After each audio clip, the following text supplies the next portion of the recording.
It sits in the heart of London, a silent ambassador from a lost world. The Rosetta Stone.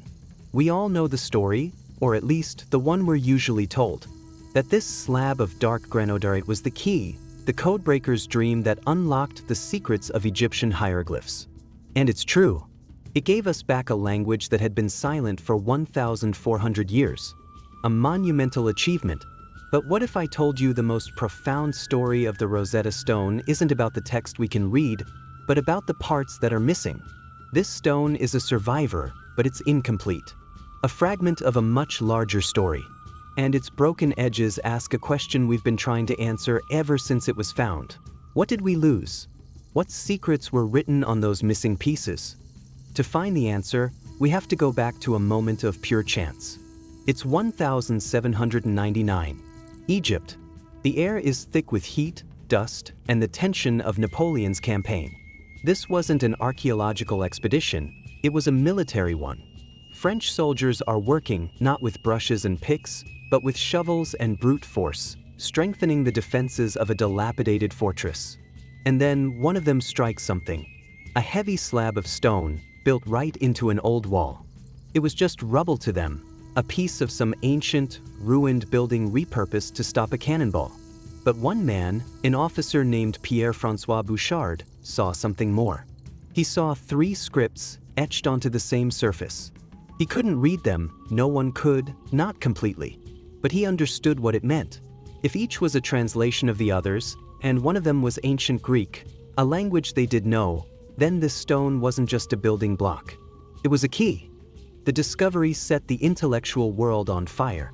The stone eventually made its way to Britain after the French surrender, and the race was on. For 2 decades, the greatest minds in Europe wrestled with its puzzle. An English polymath, Thomas Young, made crucial early links. But it was a young Frenchman, Jean-François Champollion, who would ultimately have the final breakthrough. He realized the hieroglyphs weren't just symbolic pictures. They could also represent sounds. It was this dual nature, this beautiful complexity, that finally cracked the code. By 1822, the silence was broken. Egypt could speak again. The world celebrated. And rightly so. But in the excitement, it was easy to overlook the obvious. Look at the stone. It's not a neat rectangle. It's broken. The top is sheared off in a rough curve. The bottom right corner is gone. The left side is damaged. It's a ghost of what it once was. Based on other similar royal decrees, scholars have been able to estimate its original shape and size. What we have in the British Museum is probably less than half of the original stela. And the loss isn't evenly distributed. Of the top section, the sacred hieroglyphs, the words of the gods, we are missing the most. 14 lines of hieroglyphs are visible, but based on the Greek text, there should have been about 29. We are missing more than half of the most formal, most divine part of the message. That missing top section, the lunette, almost certainly contained a scene.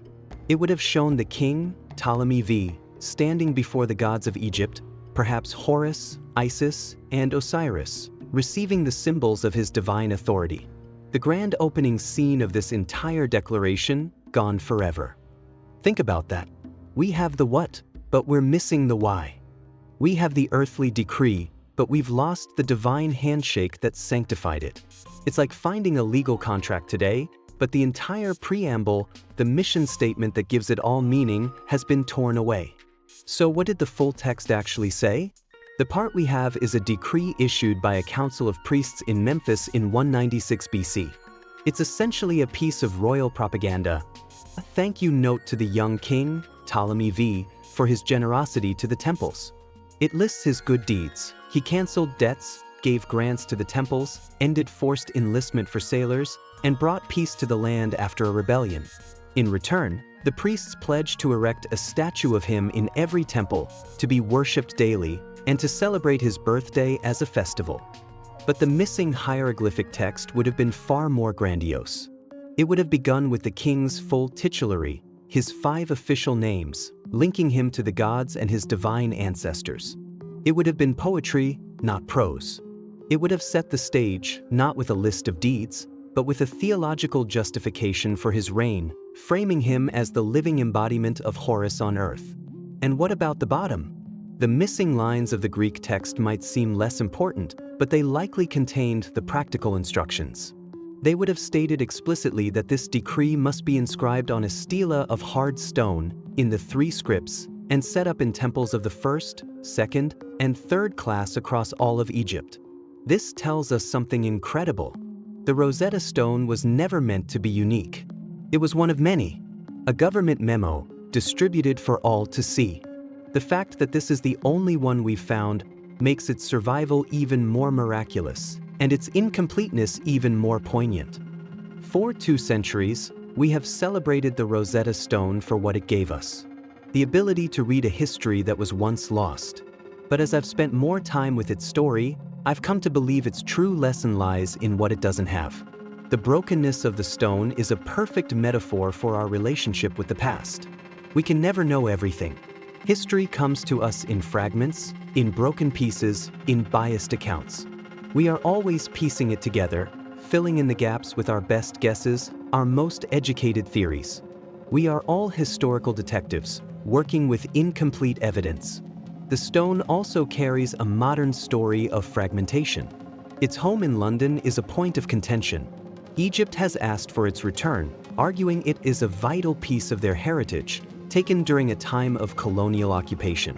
The British Museum argues it is a global artifact belonging to the world, and that its current location allows for the widest possible access and preservation. It's a debate with no easy answers, but it adds another layer to the stone's identity. It is an object displaced, its story fractured not just by time, but by politics and questions of ownership. In the end, the missing fragment of the Rosetta Stone isn't a single piece of rock we need to find. It's an idea. It's the acceptance of the unknown. It reminds us that for every answer the past gives us, it asks a dozen new questions. Its silence speaks as loudly as its words, and in its beautiful, broken form, it holds a mirror to our own incomplete, yet unending quest for knowledge. Thank you for joining me on this journey into the story of what's missing. If you found this interesting, please consider liking this video and subscribing for more stories from the footnotes of history. And I have a question for you. What piece of history do you wish you could see the missing part of? Let me know in the comments below. I'd love to read them.